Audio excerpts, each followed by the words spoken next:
Ça y est les gars, la tension elle monte, vous sentez la tension? Elle monte hein.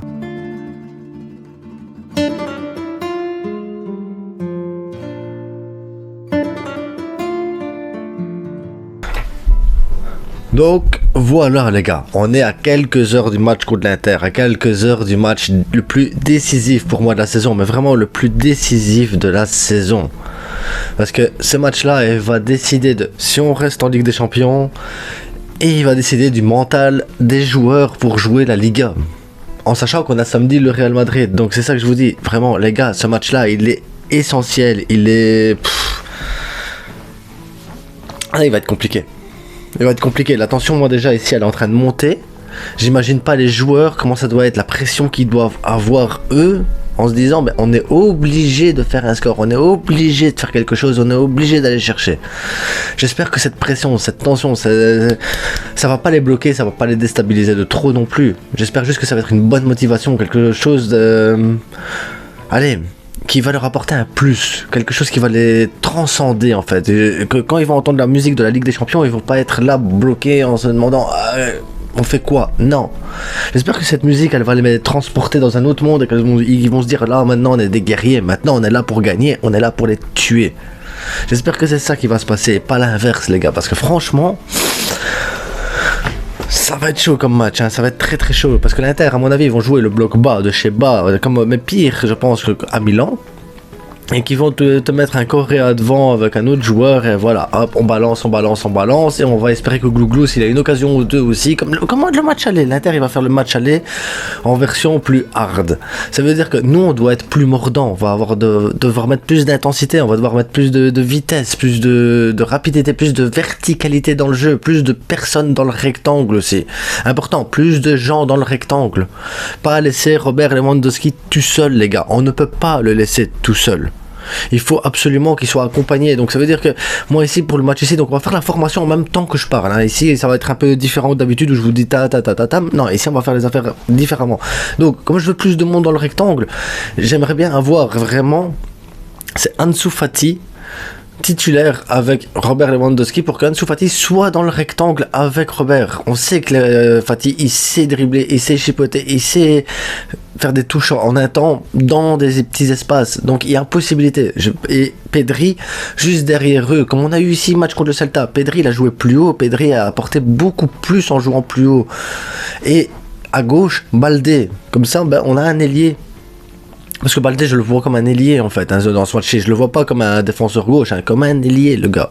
Donc, un petit Baldé ailier comme ça, ici pour essayer, comme ça, on aurait Baldé, Fati, Robert, et de l'autre côté, Dembélé. Ça ferait une ligne de 4 avec Pedri qui viendrait dans le rectangle. Aussi ça fait 5, ça veut dire que les défenseurs ils sont tous occupés avec un homme,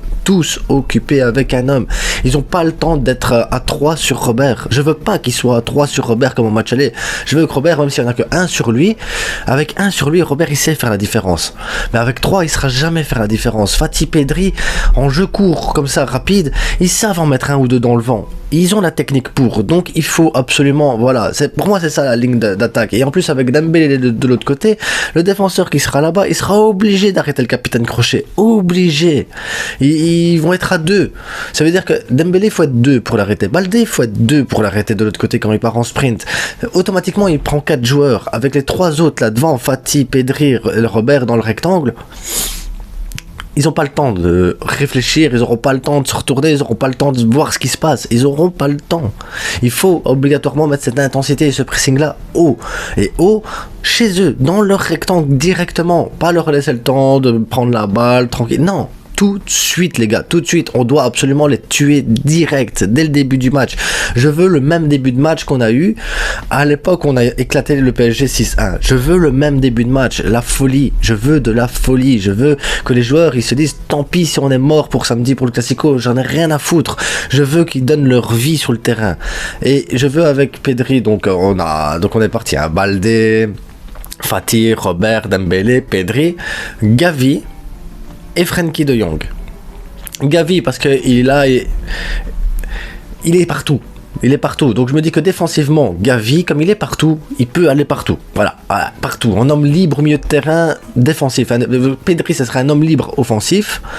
Et Gavi est un homme libre défensif, vraiment. Il ratisse tout le terrain, et dès qu'il a la balle, hop, il donne à un ailier, il donne à Pedri, peu importe.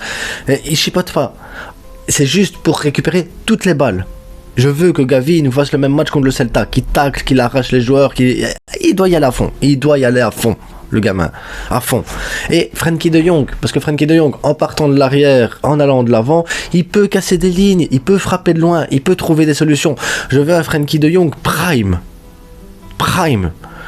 Ça fait longtemps que j'ai pas vu ça. Et je veux voir ça. Je veux voir Frenkie de Jong prime. Je veux voir le gars qui prend des risques.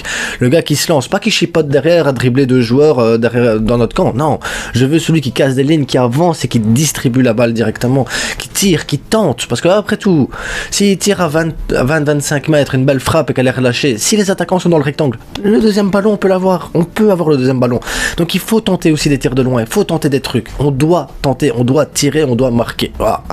En défense, vous avez vu, Baldé, Piqué et Garcia, je pense que c'est ce qu'il y a de mieux actuellement. Je pense que c'est ce qu'il y a de mieux. Koundé est toujours pas là. Aroro, on sait ce qu'il a.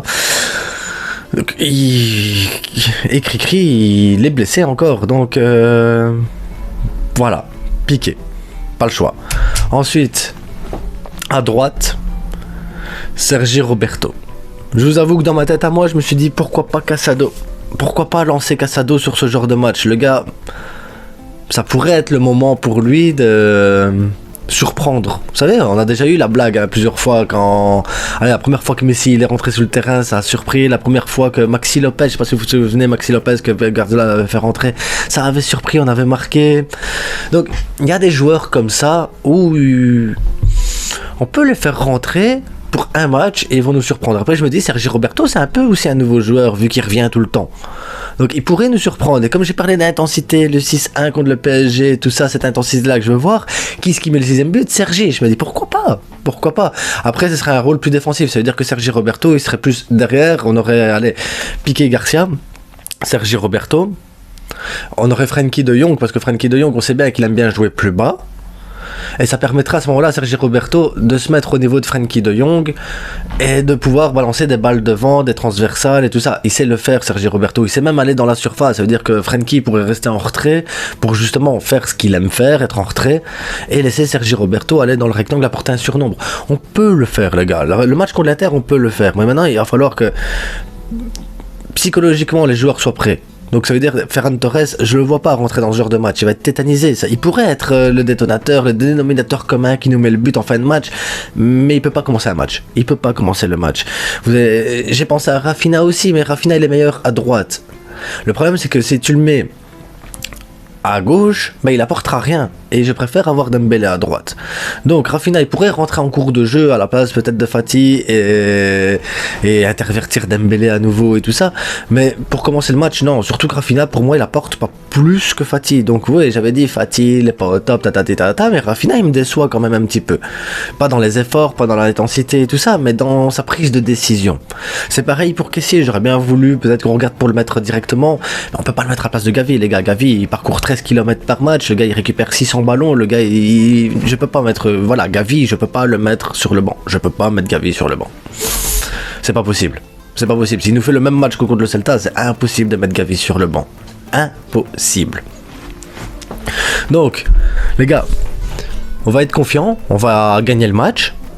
On n'a pas le choix. En attendant, essayez de pas être trop tendu, parce que moi, à mon avis, quand le Barça va marquer le premier but, je vais exploser dans mon fauteuil. Et on se retrouve après le match pour parler de l'après-match, pour parler de la victoire. Ouais, il faut qu'on parle de la victoire, pas d'autre chose, les gars, pas d'autre chose, parce que si on perd, ça va nous tuer. Tous les efforts qu'on a fait en début de saison, tous les efforts du début de saison vont être tués si on perd. Donc, on se retrouve après le match. Abonnez-vous, likez, partagez, faites-vous plaisir, commentez, et ciao, bonsoir.